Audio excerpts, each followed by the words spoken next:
Not a normal episode, but a bonus episode, sitting down one-on-one with D-back star pitcher Zac Gallen. We ask him what was the toughest pitch to learn, what does he have to do this season to secure the Cy Young, what's his favorite bagel spot in Arizona as a New Jersey guy, and so much more in today's Locked on Diamondbacks bonus episode. You are Locked on Diamondbacks, your daily Arizona Diamondbacks podcast. Part of the Locked On Podcast Network, your team every day.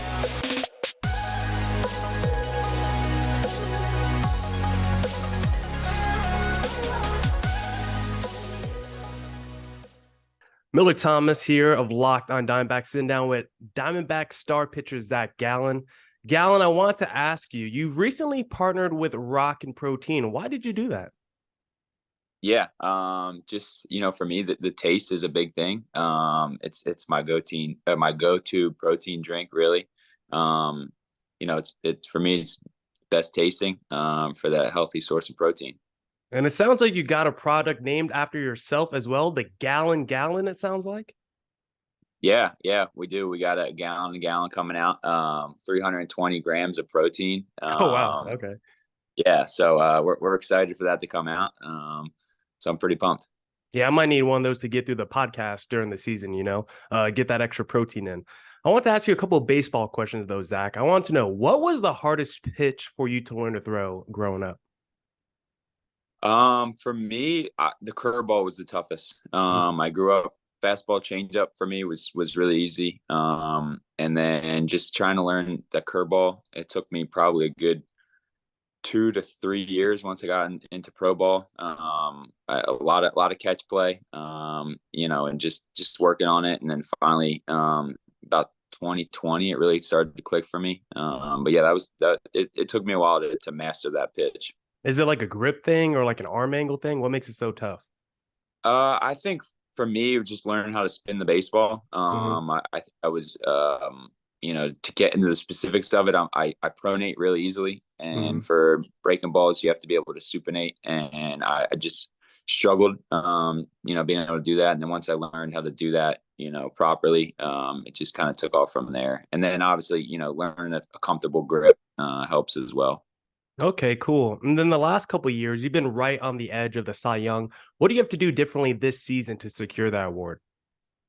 Yeah, I think just over the last couple of years, you've seen, in 22, I had an okay first half and then, a really good second half. And then last year you get the inverse, had a really good first half and struggled a little bit down the stretch. So I think for me, just if I can put those together, consistency over 30 plus starts, I think, it unlocks the next level for me.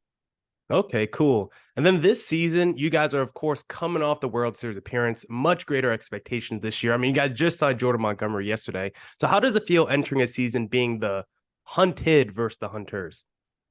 Yeah, I think we're excited about that. I think we took down some really good ball clubs last year, and I think those teams, like you said, are going to be back, with a target on our back to prove that they were the better ball club. So yeah, we're excited, and the vibes in the clubhouse have been great. Guys know the task at hand this year, with how close we got, to finishing the job this year. There's a lot of guys still hungry to win that last game of the year. Okay. And then do you feel like there's maybe a little bit less pressure on yourself knowing you now have this complement of guys behind you and the Merrill Kellys, the Montgomerys, the Erods, the Fotts? Like, how does that affect you knowing you have so many studs behind you in that rotation? Yeah, for sure. I think it definitely takes pressure off just the team as a whole, really. For me, I hold myself to a really high standard. So I'm always going to have expectations, not necessarily, putting pressure on myself, but I do hold myself to a high standard. So when it comes to things like that, I don't take it lightly. It honestly, energizes me even more to go out there and do my job, because knowing if I can do it to the ability that I know I can, and those guys, do their job just like we know they can, it's going to be a good recipe for success. Okay. I want to ask you a couple about your teammates. Who's the teammate that makes you laugh the most on the D-backs? There's a couple, honestly. Perdomo's pretty funny. Gabby's really funny. And McGuff and Mantiply always got jokes. So yeah, those guys, they keep me laughing in the clubhouse. Okay. And then let's say you got a flat tire, 2 a.m., you're driving back. Who are you calling from the D-backs to give you a ride home? 2 a.m. I'm Mm-hmm. trying to think who would be up at 2 a.m. I think my go-to guy would be McGuff. Okay, He McGuff. seems, All right. yeah, he always seems to be there with a helping hand. He would give you the shirt off his back if he could. So I have a lot of confidence that if I called Scotty, he would answer and come give me a ride. Okay. And then I don't know if you have a sister, but let's say you do. Who on the team would you not let date your sister? I don't have a sister, so Okay. thankfully I have to worry about this. But I'm trying to think who would be a good guy. Yeah, who's got the most Um, riz on the team, as the young I kids see. say? I don't. If I had a sister, I don't want to. I don't want to be worrying about their riz. I want to be worrying Yeah. about them, taking care of her and being a gentleman. I'm trying to think. Perdomo's a good guy. He's a solid guy. Okay. We love Jerry. Yeah, Jerry's a good guy. He's always very respectful, always very nice. When he's met my family and people like that. So we'll go with Jerry. Okay. What are you most excited about this upcoming season? Yeah, I'm excited. For the fans. Honestly, I'm Mm. excited that the fans have a baseball team here that they can be energized about, they can be excited about, they can be proud about, and just excited to see how they show out here, coming off what we did last year, and hoping that they're along for the ride with us. So I'm excited to see them at the ballpark, and excited just to see the energy around the city. Yeah, I think we saw in the postseason too, the fans really showed up. So hopefully entering this season with you guys having so much talent, we could see some good support for the D-backs this upcoming season. Wanted to ask you as well, being a New Jersey guy, I'm also a New Jersey guy. Where's the best place to get a bagel around here? Because it's really tough to find, to be honest. Oh, my girlfriend and I joke that that's going to be one of my business ventures. Hopefully, Yes, that we can please. open a bagel shop here. But as you being a New Jersey guy, a lot of it's in the water. Hmm. You got that yeast from the water. I've have struggled to find a consistent one, but I will say the one that I've had recently, that there's two spots. There's NYC Pizza and Bagel, which is over in McCormick Ranch, is a good Hmm. one, solid one. They used to serve pork roll, which if you're from North Jersey, you're probably a Taylor ham guy.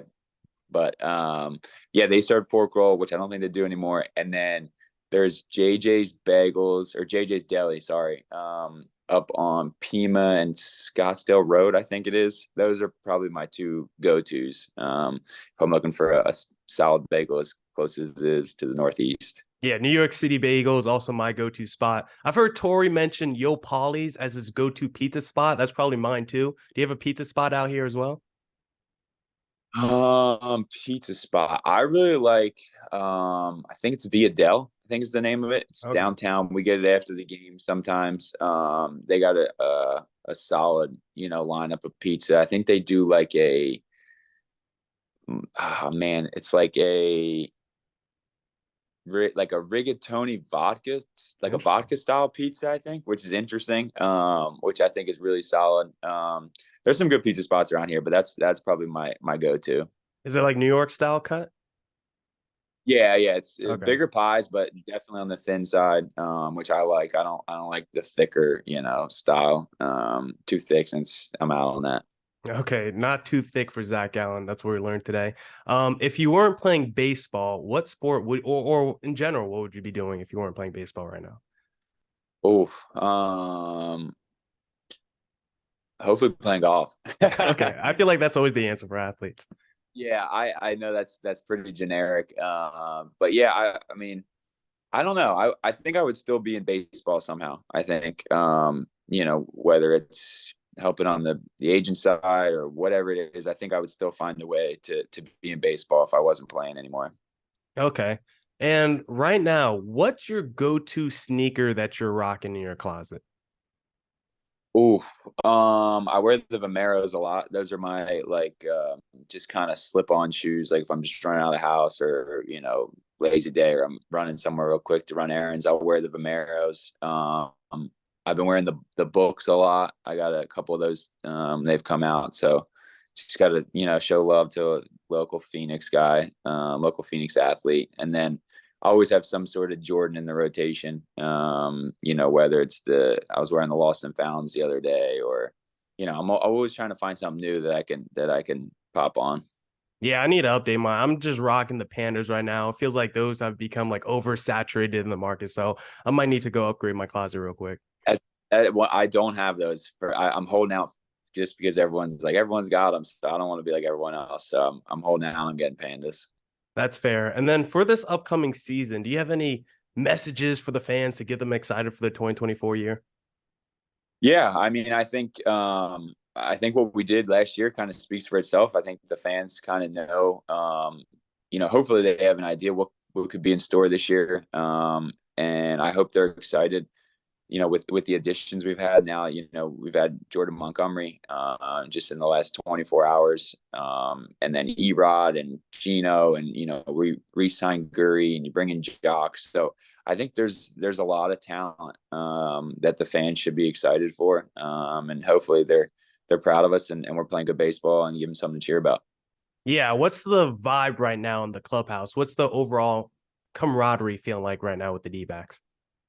Yeah, the camaraderie is great. I mean, the front office did a really good job this offseason with the free agent guys, like making sure they fit into our ecosystem and our, just culture, because we're a really good culture, and it's young and it's very impressionable, but a lot of guys still very confident in who they are, and they're able to be themselves. So I know that was a big thing for them to just understand, certain guys, how they're going to fit into our culture, and the guys have been great. So we're excited for sure. Now, do you even care about what other teams are doing in the offseason, like the Dodgers or anything like that? Or do you try mostly just focus on what the D-backs try to do? I wouldn't say worry about it. I mean, obviously, it's hard not to see what other teams are doing. I mean, it's on social media or on TV or whatever it is, so it's hard to ignore. But yeah, I mean, I think it just honestly motivates us even more to know that these teams are going to have to add, which we assume they would. So yeah, I mean, for if you want to win the World Series, you got to beat the best team. So yeah, obviously it makes it a little bit harder when all the good guys go to one team. But I think we're excited for that challenge, and yeah, we're looking forward to it. Yeah, and you guys are pretty loaded with talent yourself entering this season. One final question for you before we go. Do you ever miss hitting? Do you ever wish you could get back there in the batter's box? No, God, no. I don't miss hitting at all. I mean, taking BP here and there was fun. Usually turned into home run derby, but I always joke, with my family. I was like, they don't pay me any extra to hit. They only pay me to pitch. So I'm gonna stay in my lane. Yeah, no more Mad Bum. Who's the pitcher that cranks it the most now in the D-back staff? I don't know, honestly. I haven't taken BP since, what was the last year we hit? 2021 maybe. So I don't even know, what kind of swings Fott or Erod or Montgomery are working with. I will say Humberto Castellanos, who was up with us the last couple of years, been battling some injuries. He could swing it too. So when he makes his way back to the big leagues, that's your answer right there. Okay, cool. Well, Zac, I think we're all done with time today. I really appreciate you talking with me today. And hopefully we can have you again later on this season with the Locked On Diamondbacks podcast. Hope you have a great year, and hopefully we get that Cy Young Award for you this year, Zac. I appreciate it. Thanks for having me. All right. Thank you, sir.